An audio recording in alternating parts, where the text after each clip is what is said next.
Namaste everyone. Taking a few words of Sri Aurobindo today for reflection, and where he talks about the necessity of the ego and also the way forward. Ego is the helper, ego is the bar. So let us read these lines and then we'll reflect upon it shortly. In the crowd, and again I'm taking it from this compilation Growing Within. It's a beautiful compilation by Mr. A.S. Dalal, um, but you'll find it online also on Incarnate Word or wherever words of Mother and Sri Aurobindo are available online. So I'm just reading it out from this compilation.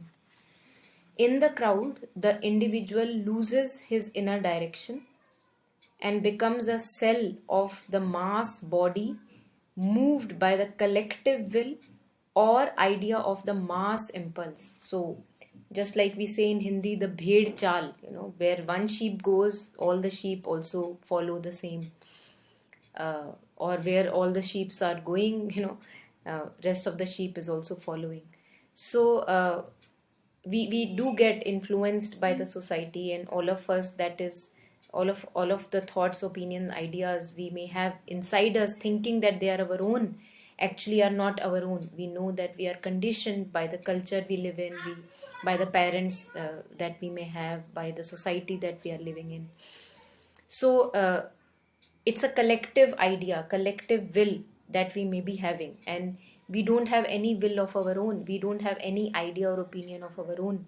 But this is the first step. This is the first step where we find ourselves.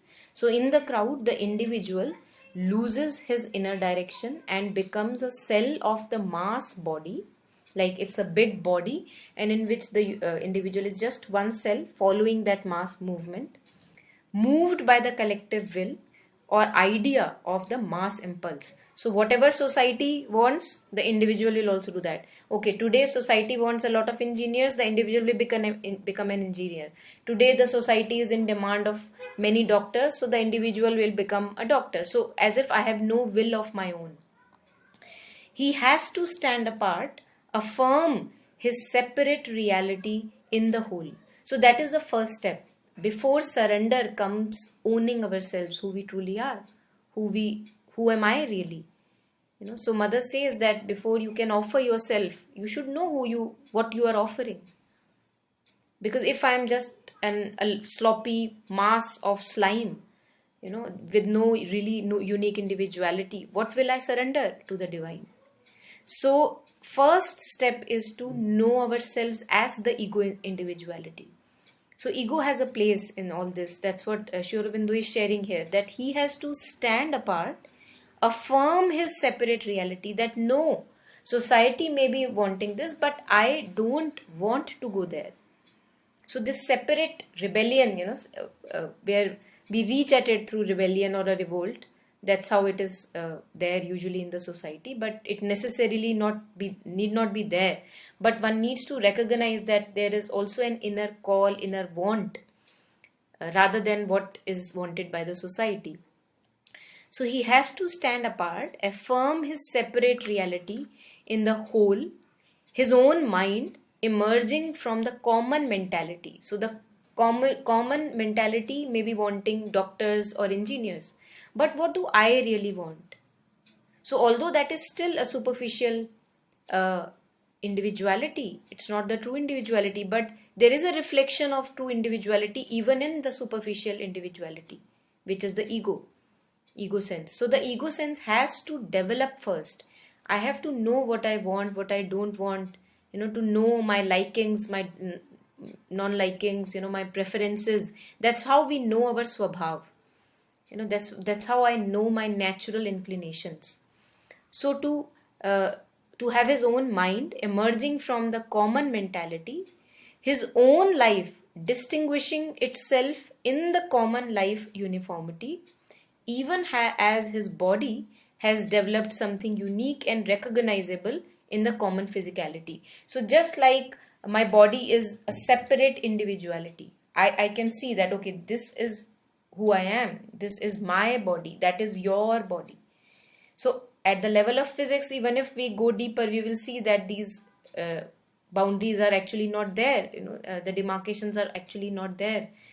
Yet we know that the body as a border, as a limitation, has its own uniqueness. It's an instrument of the divine work. So it's also okay to affirm that this is my body and this is how I look. I would like to take care of this temple that I have, or the body, the instrument that I have. So just like the body has a separate sense of this is me, just like that, the mind and the emotions also have to develop, the mental and the vital ego also have to develop like an individual. Okay, this is where I want to be, this is not where I want to be. So this individuality, superficial one, has to develop first. Nature invented the ego that the individual might disengage himself from the inconscious or subconscious of the mass and become an independent living mind, life power, soul, spirit, coordinating himself with the world around him but not drowned in him. So I don't have to get drowned in all the mass impulses. I have to know, okay, this is where I end, this is the other person has his own boundaries, and we can respect each other. For the individual is indeed part of the cosmic being, but he is also something more. He is a soul that has transcended from the transcendence. This he cannot manifest at once. So suddenly I cannot just manifest the soul itself. I have to first know myself as the mind and the life, and then slowly disengage from the mind and the life and know myself as something beyond that. So I have to recognize who I am in superficial individuality before I begin to say that, okay, I am ready now to surrender. Because I should know what am I surrendering. So Sri Aurobindo says, for the individual is indeed part of the cosmic being. We are all one. There is one divine being and we are all parts of that. But he is also individual. Just like we have the whole body. And in that there are little cells. But each cell, although it is part of the body, has its own unique individuality in the sense that I am a kidney cell. I am a cell of a lung. I am cell of pancreas. So each cell has its unique individuality. Although it may appear that the body has millions of cells and there is nothing unique about those cells, but every cell is unique. So we have to recognize that uniqueness, our own swabhav, we have to recognize. For the individual is indeed part of the cosmic being, but he is also something more. He is a soul that has descended from the transcendence. So first I have to recognize the superficial individuality. Ego is a temporary individuality that I cling on to before I get on a realization of my true individuality, which is the psychic being, which is coming from the soul consciousness. But before jumping onto that, I have to nurture my unique talents, abilities, my own likings, preferences, non-likings, and to respect them.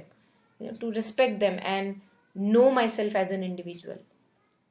And then in that I can go further deeper and get in touch with my inner calling. What is the purpose of my life? What am I here for? So the soul that he is, this he cannot manifest at once. I cannot just suddenly begin to express the soul level because he is too near to the cosmic inconscience. Not near enough to the original superconscious. So I am not so close to the soul consciousness that I am truly. I am also not far away, in fact very, very close to the tendencies and patterns that inhabit me, that I am run by.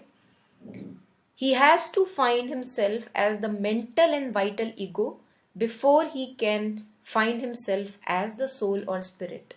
So before I can get in touch with the consciousness aspect, I have to know my thoughts, feelings, and sense perceptions. I have to know my inclinations. I have to know my natural threads and patterns.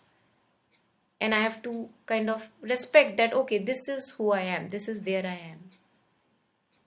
So first, to notice the content of, for example, there is a space and in the space there may be furniture. So imagine that thought and feelings and sense perceptions are furniture. And my true consciousness, soul consciousness, is the space, which has its own color actually. Psychic being has its own color. So before I get on to knowing myself as the space, I have to know the content of consciousness, which is the thought, feeling, sense, perceptions. I have to know myself as that content. Now, once I own that content, I know myself as that content, I begin to become aware that there is more to me than the content of the room.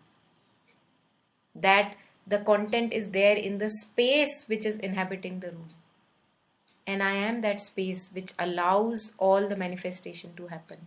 But before that can happen, I have to recognize and validate where I am right now. What is it that I like?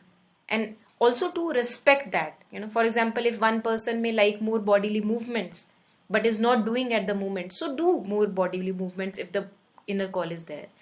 So other person may want to read more, to spend more time in the library. That's my natural inclination, but I am not able to. So to spend, to respect that inclination and to spend time there.